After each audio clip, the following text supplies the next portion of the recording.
Welcome back to Senior Savvy Cannabis. I'm Catherine Goldberg. Today we're joined by Redemption CEO Marshall Lionti. Marshall, it's a pleasure to have you. Thanks for being here. Absolutely. Thanks, Catherine. Happy to be a part of it. So, I'm in California, and I have to tell you, I've actually never been to your great state of Illinois. I Okay. gotta, I'm due for a trip. Tell me a little bit about the cannabis culture out there. What is it like? It hasn't always been legal. What have you noticed?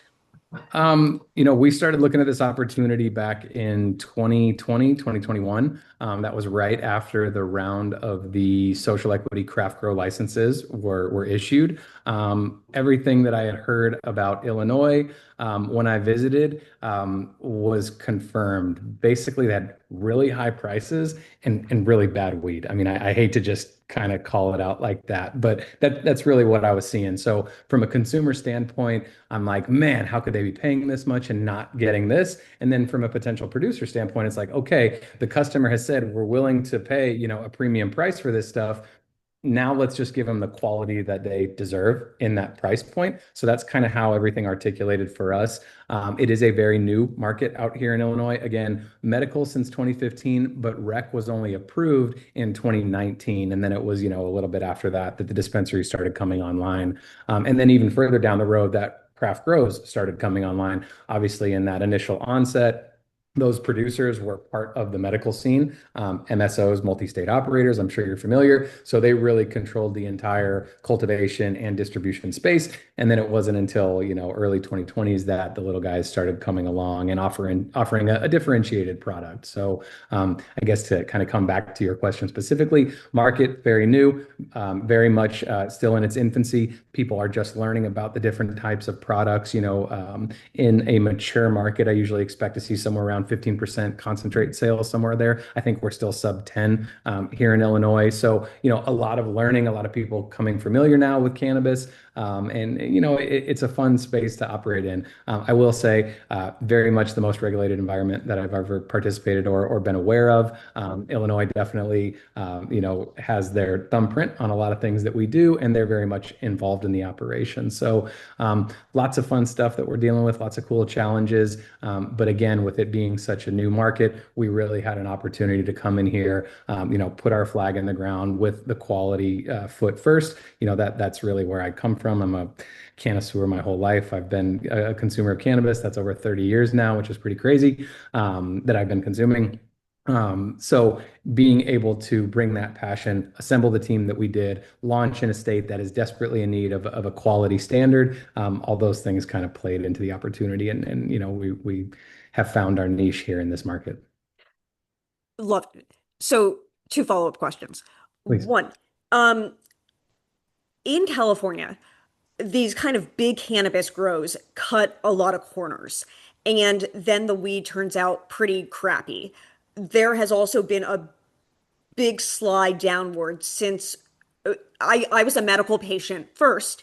Mhm. Medical cannabis was phenomenal. And then once recreational came in, the quality started going down. Mhm. When you define yourself as a craft grow, what exactly does that mean? Is that are you hand watering plants? Are you what's the difference between a craft grow and one of these larger corporations? Before I came to Illinois, I was in Colorado, participated in the medical market. I was a caregiver, and doing a lot of hand watering then. Haven't done it since we moved here. But for me, the approach has never really been dollar driven, and I think that's really the heart of the issue. For me, I've only cared about seeing the genetics express themselves as perfect as they could be, or as true to what that genetic is. I want to see the best expression come out of that plant. And I never really cared what the input cost. It's like whatever the best inputs I can get my hands on is what I want to give my plants because that will produce the best on the output. And when I detach myself from the financial implications of it, that tends to just come to us. You know what I mean? So when we take, when we stand behind this kind of craft approach, it is all about quality. Our facility is immaculate. We do a clean at the end of every day. We do a deep clean at the end of every week. This thing still looks like it did, 16 months ago, 18 months ago when we actually opened for business. So, the nuance components, the meticulous nature of caring for the plants, and then, I hate to say that being a consumer really drives kind of the decision making, but if you don't know cannabis from the consumer perspective, how do you know what the consumer is going to want, what's going to resonate with that person, right? So, this isn't meant to be mudslinging or pointing fingers or anything like that. There's a lot of different ways to do business, especially in the cannabis space. One approach is grow the most weed that we can grow and sell it for whatever it sells for. We're in the opposite end of that. We want to grow the best weed that we can grow and only grow as much as is a demand for. You know what I mean? We're not continually just pumping out harvest just because we want to grow more and produce more. We are balancing with the demand in the market. And obviously, as our name continues to get out there, the demand continues to grow, and then we can fire up the next room and the next room and all that stuff. But for us, again, craft quality, it's all about the care of the plant, the love of the plant. We're consumers, in nature, by nature. So I want to see the flower smoke well, burn well, taste well, great effect. I want to see high terpene content over just a high THC content. That's a big one for us. And then if we focus on our biomass, right, the plants that we're actually growing, everything downstream gets the benefit of that focus, whether it's our extracts, concentrate form, or in an all-in-one device, whether it's, packaged eighths or half ounces or pre-rolls, everything gets that benefit when we start off the entire process with that. I want the best genetics. I want the best inputs. I want to implement the best practices for driving the plants throughout their life cycles. We over-designed this facility. I spent I can take maybe 85, 90% credit for the design of this facility, but I went to everybody in the industry that I know, that I had even touched base with once, and I said, listen, here's my design, pick it apart, show me where I fell. And after we got, three months down, revision. Now I'm getting, I wouldn't change a thing. I wouldn't change a thing. Once I got three of those, it was like, okay, we're ready to build. So we took a very focused approach on how do we produce the best cannabis? How do we create an environment where that cannabis is going to thrive? And what are the inputs that the cannabis is going to need throughout its life cycle to achieve that maximum expression? And that's really how we launched Redemption Botanicals, with that standard of excellence at the forefront of everything that we do. I love that the integrity just comes out so clearly. And you can really within a second or two of talking to someone if they're a consumer or not. And if they're not a consumer, I don't want them making any decisions about this plan because they just Yeah, I mean, at the end of the day, especially like, if you've never even grown, like there are a lot of people that are making really significantly, or significant decisions in that business process that haven't been in a garden, that haven't spent hours and days plucking leaves all the way up to what it takes to manage a facility like this. And you really, you earn your stripes over time. And I'm not knocking the people that don't consume, but I think that the people do have a leg up on insight into the decision-making process and business goals and et cetera. I agree completely. So something that keeps on coming up is your genetics. Um, what makes your genetics noteworthy? And why are some genetics better than others? It's funny because you're giving a quantitative description to something that's very qualitative. Okay, What can you help me rephrase that? uh, there are differentiating factors among our genetics, and the genetic range is so wide that no matter what your preference is, you're going to find something in the garden that you like.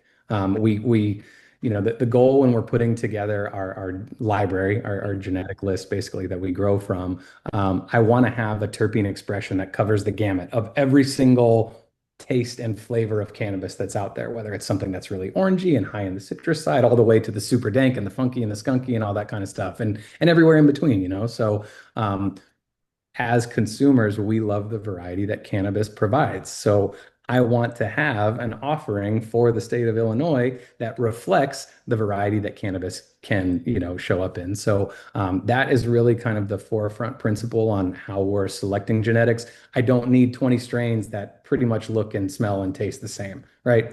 Maybe two competing or something like that. But I want to have, we have probably 55, 60 different cultivars in our stable right now, Oh my God. and they're all very distinct.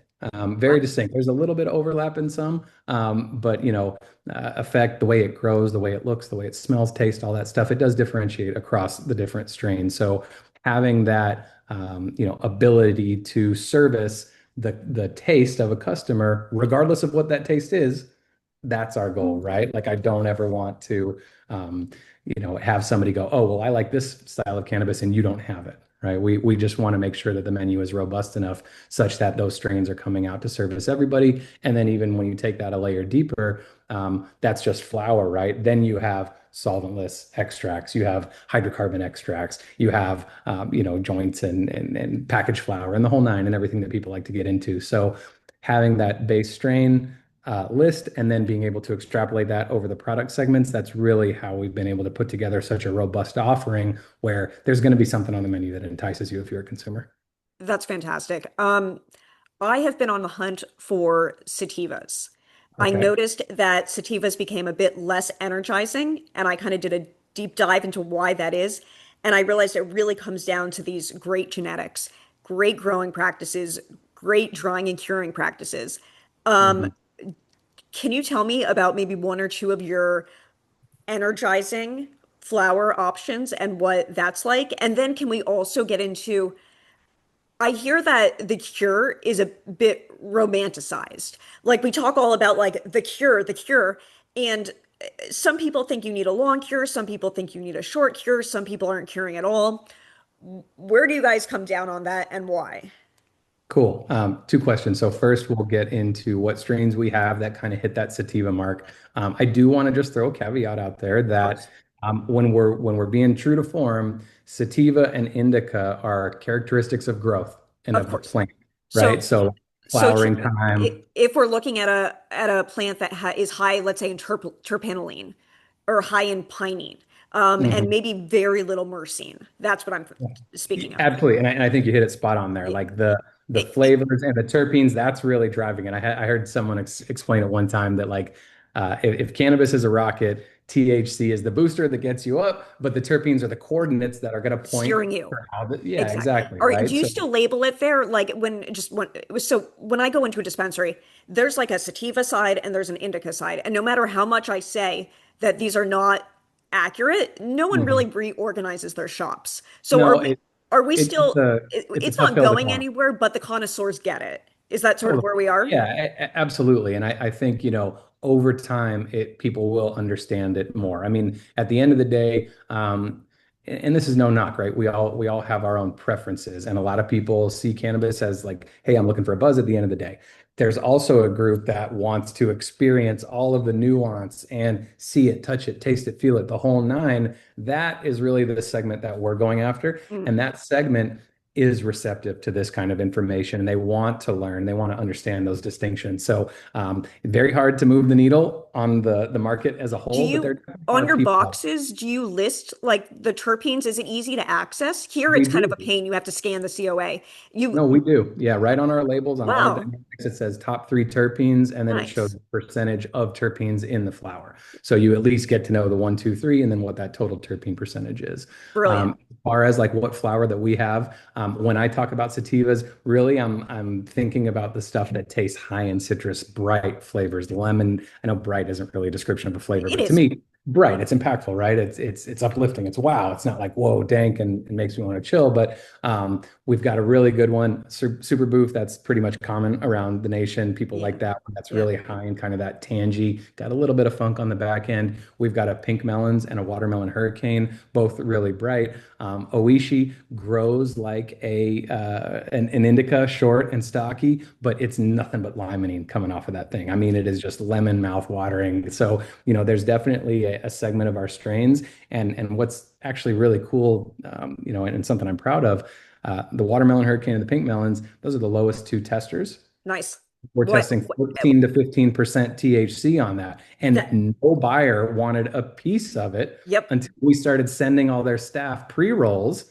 the staff would be like, man, this weed tastes great. It's a great daytime smoke. The flavor is all there. And oh my God, it's only 14% THC. Maybe what I've been told that THC as a percentage is the driving factor on my purchasing decision might not be the best way that, makes sense for me. So we introduced those to the market. And that's something that we've had since the launch of our brand, and people are still Wow. buying strains. So there are options out there that don't grow 12, 14 flowering weeks, but they still very much have, that kind of more energetic high to them on our menu. Now, there is always the challenge. We are a commercial cultivator, right? So like I can't just grow 14-week strains the I whole get it. time. Y- And I can't put those strains in rooms with 9-week strains.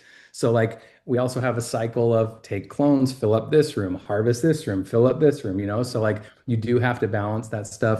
That's why we targeted like an average of a 60-day, 63-day harvest cycle. So you're at 9 full weeks there. If we really wanted to build up in that, sativa realm, we can have a 10-week harvest and an 8-week harvest. And then over the two harvests, now I'm still on my 9-week average. So there are things that we can do. And as the market continues to say, this is what we want, this is what we want, we're obviously receptive to that. And we will try to fill those gaps as best as we can. So, lots of components to that question. But at the end of the day, we do have a lot of offerings that kind of, in my opinion, hit that sativa category. I love it. And thank you for bringing this point up about lower THC. Your video is going to post, this interview is going to post a week after my interview with No Till Kings, Okay. their cultivator down here, Living Soil. It's one of the best sativas I've ever smoked in my life. Tests at 15%. That's what I mean, right? Like You, THC isn't everything. It's the combination of all of the terpenes, all of the cannabinoids, and your own personal endocannabinoid system. We all react differently to different strains. And again, qualitative components come into this. I might like a certain feeling that you don't. So like for me, I'm high anxiety. I've got a lot of you don't energy. want a sativa. I Yeah, don't you need don't want them. that. Please Yeah, don't do that. I'll be like bouncing off the walls. Like for me, indicas and hybrids that lean indicas is where I tend to fall. So totally. again, though, it's a personal preference thing, and wherever we can fill the gap and meet the demand of those folks that really want maybe that racy Jack Herrera hazy type strain, we'll try to get some stuff in the in their hands. We appreciate it. I know we're in a minority, and people are like, you guys are missing the point of weed. It's supposed to relax you. And it's like, yes, and that's wonderful too. But, some of us use it first thing in the morning. Um, Mhm. so fabulous. So, last question. Where do you see the market evolving to within the next 10 years? What do you think cannabis is going to look like in Illinois and then maybe even nationwide, globally? Where do you think we're going? And you 10 don't years is have to a bring very in, long yeah, 10 I years is just, a very long horizon. The crystal ball that I wish I had might take me out like 2 to 3 years. okay. I can speculate. I think probably by 10 years we're federally legal, which or declassified or whichever direction they take on that thing, which is great for the consumer at the end of the day. If you're sitting in Illinois and you want to get something overnighted from California, everybody knows has got some of the best flower in the entire world, but you want some concentrate from Colorado and you whatever it is, that's great for the consumer. It provides a lot of challenges for these individual state markets that have, we'll call it legalized cannabis in very different ways. For example, here in Illinois, we are a limited license market. So there were only 100 licenses for craft growers that were authorized by the state, and no more than that can be issued. Go across the border to Michigan, it's an unlimited license market. Oh, wow. And effectively, what you see occur is everybody thinks cannabis is a gold rush, and you're going to make millions and millions hands over fist. And maybe a small group of that first movers, they might get a benefit for a little while.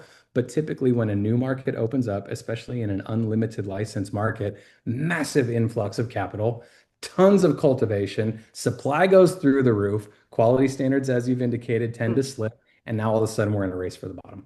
So, as these states who have rolled out their cannabis programs and these drastically different methods are forced to kind of, we'll call it whitewash across the whole thing, there will be challenges. And I don't know what that ends up looking like. To me, I'm crossing my fingers that the feds, whenever they do make this call, say, listen, we're going to treat this like gambling. Leave it to the state. You want to participate, you don't want to participate, it's on you guys. We'll support you as long as you're kind of abiding in this very vague framework. They're going to let it run. I think that would go a long way to maintaining what the people in each of these states have voted for.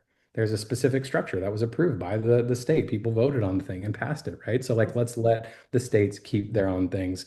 But as you start to look forward in a full nation of legalization, what's going to happen? I think that we're going to go through this kind of overriding boom of, like I said, the individual states, a big influx of dollars going into infrastructure. You have a massive supply hike. You're going to see a bunch of people overproduce, can't sell the weed, prices bottom out, people tank, and the ones that survived are going to get to kind of rise up out of the ashes, almost like a phoenix. For us, the reality is we love what we do.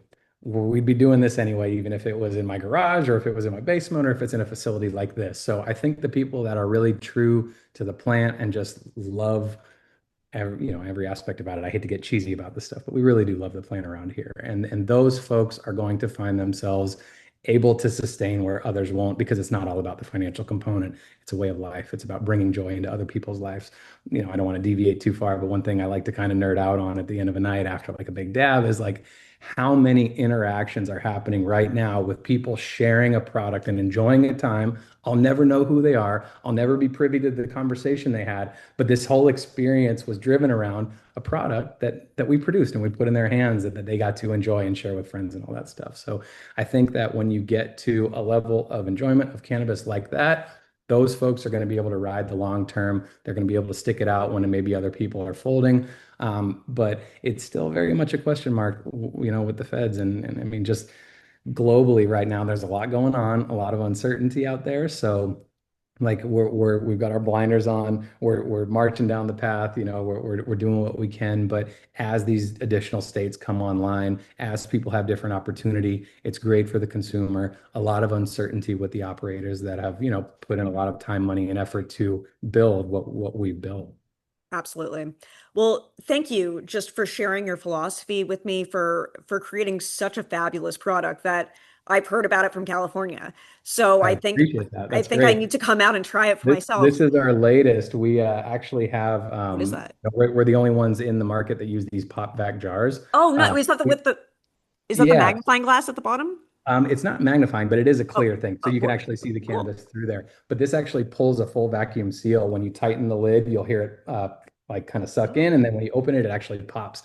So we just dropped these. These are our Headies jars. This is 14 grams of premium flower, the best weed that's coming out of our facility. These are just starting to hit the market right now. We're also dipping into the hash holes, which everybody seems to really love around here. This is 2 gram flower, half gram of rosin in one roll. Also comes in a pop back jar. I shouldn't be showing you this because it doesn't have a label on it just yet, but these are going to start going to market here really soon. So lots of fun stuff. But you heard that click? That's Yeah. actually pulling a vacuum. So when you open our product, you know that it is as fresh as the day that we close the thing. So And that makes such a difference. You people absolutely. comparing storing weed like that to in a plastic bag, Hmm. it night Hmm. and day. So Yeah. proper storage and the fact that you guys are taking care of that from the ground up is that's remarkable.